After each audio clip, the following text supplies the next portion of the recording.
Good evening friends. आज हम लोग नाभिक की खोज के बारे में अध्ययन करेंगे कि जिसको देखिए इंग्लिश में डिस्कवरी ऑफ न्यूक्लियस कहते हैं। और इसको हम लोग ने पहले ही मतलब वीडियो में पढ़ चुके हैं, बस वैसे हमने आपको सोचा वैसे ही रिवाइज कर दें।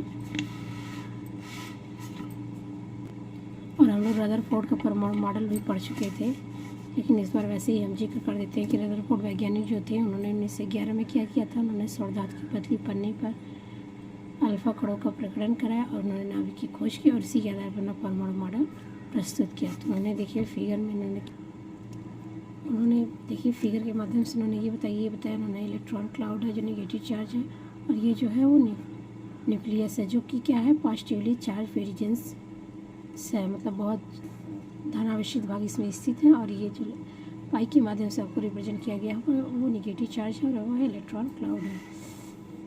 फिर यहाँ 6वां नंबर देखिए, जिस प्रकार सूर्य के चारों ओर चक्कर लगाते हैं उसी प्रकार नाभिक के चारों ओर इलेक्ट्रॉन घूमते रहते हैं। इसी रदरफोर्ड के इस परमाणु को सौरमंडल भी कहते हैं। फिर इसके बाद देखिए अगली हेडिंग, रदरफोर्ड के परमाणु मॉडल के दोष। रदरफोर्ड के परमाणु मॉडल के दोष। Limitation of Rutherford atomic model. देखिए उन्होंने इसमें दोष क्या था, तो जो उसमें दोष था वो कुछ नियमों का पालन नहीं करता था रदरफोर्ड का जो परमाणु मॉडल था। और जैसा कि आप यहाँ देखिए हमने पहले पॉइंट में इंडिकेट किया है कि मैक्सवेल के जो विद्युत गति सिद्धांत का पालन वो नहीं करता है, जिसके अनुसार सूक्ष्म आवेशित कर क्या होते हैं, विपरीत आवेश वाले कि चारों ओर घूमते हुए लगातार इस तत्व ऊर्जा को सर्जन करता है। जैसे कि इसमें यहाँ पे आप देख सकते हैं, जैसे आपने उन्होंने बताया कि यहाँ पे पॉजिटिवली चार्ज डेंस मीडियम और यहाँ इलेक्ट्रॉन है। तो कहने का अर्थ ये है कि जो कह रहा है कि उसके आगे वो क्या करे, चक्कर जब लगा रहा तो ऊर्जा का उत्सर्जन करे, लेकिन ऐसा रदरफोर्ड के परमाणु मॉडल में नहीं होता। और यही रदरफोर्ड के परमाणु मॉडल का क्या है, दोष है। उसके बाद देखिए अर्थात करके यदि नाभिक के चारों ओर घूमते हुए इलेक्ट्रॉन इस नियम का पालन करेंगे तो नाभिक के चारों ओर घूमने वाले इलेक्ट्रॉन की ऊर्जा निरंतर क्या हो जाएगी, कम होती जाएगी, और अतः इलेक्ट्रॉन खोज की त्रिज्या लगातार कम होती जाएगी और अंत में इलेक्ट्रॉन नाभिक में गिरकर परमाणु संकल्पना को क्या करेगा, नष्ट कर देगा। और इस तरह से रदरफोर्ड ने परमाणु मॉडल दिया था वो उसके बाद इलेक्ट्रॉन का नाभिक में गिरना, ये हुआ इलेक्ट्रॉन का क्या हुआ, नाभिक में गिरना हुआ। तो यहाँ पे जैसे ये चीज़ बताइए, अगर ये चक्कर लगाने लगेगा सतत ऊर्जा तो इस प्रकार से ये इलेक्ट्रॉन एट लास्ट क्या हो जाएगा, नाभिक में गिर जाएगा ऐसे। तो इसमें ये बताया गया। और फिर यहाँ देखिए अगला पॉइंट उन्होंने ये दोस्त था कि यह मॉडल इलेक्ट्रॉन वाले परमाणुओं के उत्सर्जन स्पेक्ट्रम की प्राप्ति की व्याख्या नहीं कर सका। और हाइड्रोजन स्पेक्ट्रम की खोज रदरफोर्ड के पूर्व बामर और लाइमन वैज्ञानिक ने द्वारा कर दी गई थी।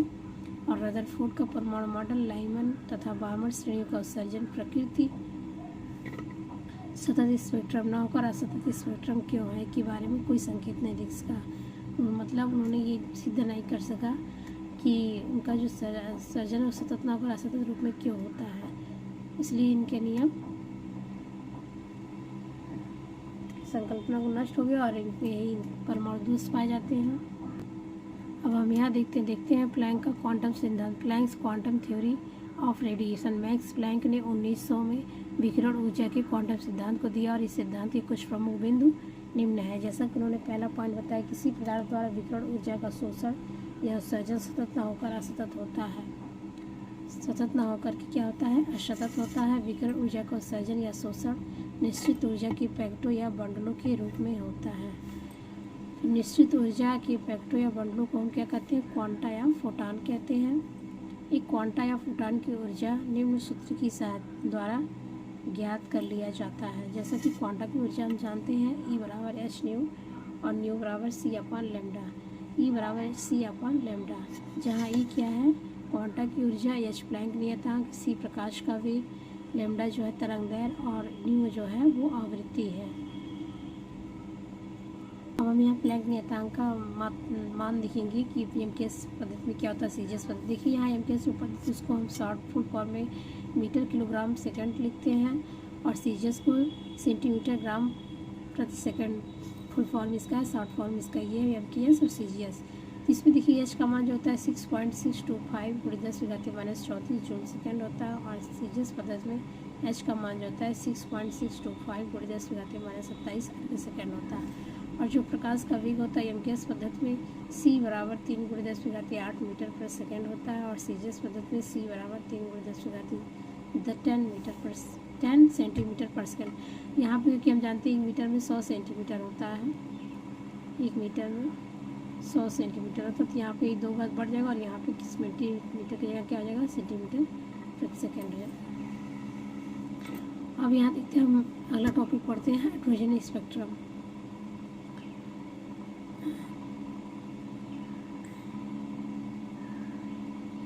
तो हाइड्रोजन स्पेक्ट्रम जो है उन्होंने उसके माध्यम से हम विभिन्न श्रेणियों को प्राप्त किए कि विभिन्न श्रेणी में कौन कौन से किरण मतलब हमको प्राप्त होती है। और हाइड्रोजन स्पेक्ट्रम के द्वारा हमने ये देखा कि जब हाइड्रोजन गैस को गर्म किया गया तो जो उसके अणु थे वो परमाणुओं में टूट जाते हैं। मतलब हम किसी भी चीज़ को अणु को तब कहते हैं जब वो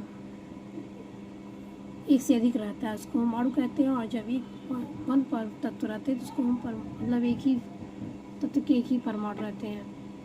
लेकिन हाइड्रोजन गैस मतलब H2 को हम हाइड्रोजन गैस कहेंगे। और परमाणु जब रहेगा तो हाइड्रोजन परमाणु इसको रहेगा।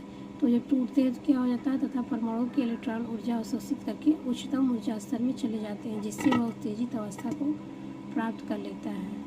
परमाणु की उत्तेजित अवस्था अस्थायी होती है, जिससे इलेक्ट्रॉन उच्चतम ऊर्जा स्तर से पुनः निम्नतम ऊर्जा स्तर में आते हैं और विभिन्न तरंगदैर्घ्य के विकिरण ऊर्जा का उत्सर्जन करते हैं। और इससे हाइड्रोजन स्पेक्ट्रम की विभिन्न श्रेणियाँ प्राप्त होती हैं।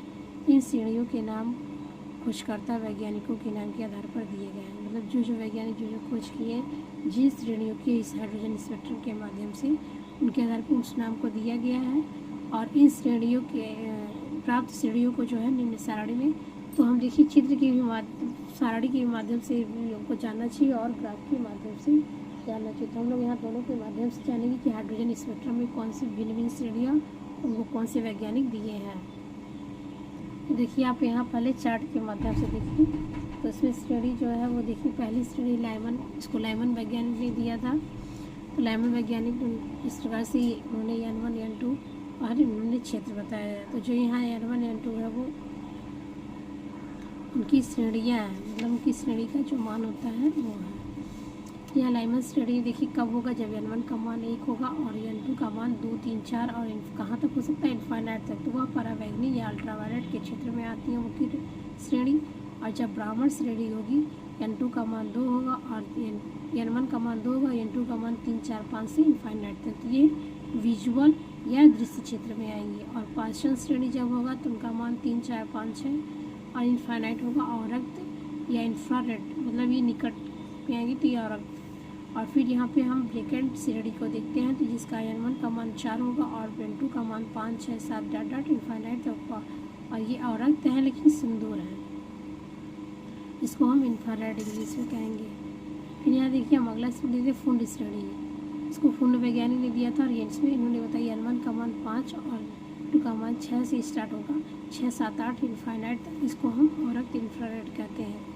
हम्फ्री श्रेणी जो है N1 का मान 6 होगा और N2 का मान 7, 8, 9 से इनफाइनाइट तक, जिसको हम अवरक्त कहते हैं, इंफ्रारेड। हाइड्रोजन स्पेक्ट्रम की श्रेणी की ऊर्जा निम्न की सहायता से ज्ञात कर लेते हैं। इसमें पहला क्या देखिए 1/λ = ZRH कोष्टक में 1/N1 square minus 1/N2 square, जहाँ लेमडा क्या है तरंगदैर्घ्य है और Z जो है परमाणु क्रमांक है और RH जो है वो रिडबल नियतांक है, जिसका मान क्या होता है 1,96,077 प्रति सेंटीमीटर होता है। जैसा कि आप देख रहे हैं यहाँ नीचे हमने इसको इंडिकेट कर दिया है। अब देखिए यहाँ हम फिगर के माध्यम से इसको रिप्रेजेंट किया है हाइड्रोजन के आरेख के माध्यम से। तो आप एक चीज़ समझिए, ये जो बीच में है ये नाभिक है। ये क्या है, नाभिक है, न्यूक्लियस है। और जो श्रेणियाँ हैं वो हमने देखी यहाँ से N का मान रख के दिखाया है, N1 N बराबर 1, 2, 3, 4, 5, 6, 7, 8 N1 का मान है। मतलब N का मान यहाँ मतलब कोर्स दिखाया गया है, पहला कोर्स, दूसरा कोर्स, तीसरा कोर्स, चौथा कोर्स, पाँचवा कोर्स, छठा कोर्स। इस प्रकार से रिप्रेजेंट किया गया। और जब हमने श्रेणी यहाँ देखिए दिखाया लाइमन श्रेणी, जैसे n1 का मान 1 है तो आप यहाँ n से 1 तीर उठाएंगे तो 1, और n2 का मान 2 3 4 है तो दूसरी तीसरी चौथी 5, इस तरह से यहाँ तक दिखाया गया है। हमने 9 तक लिया है,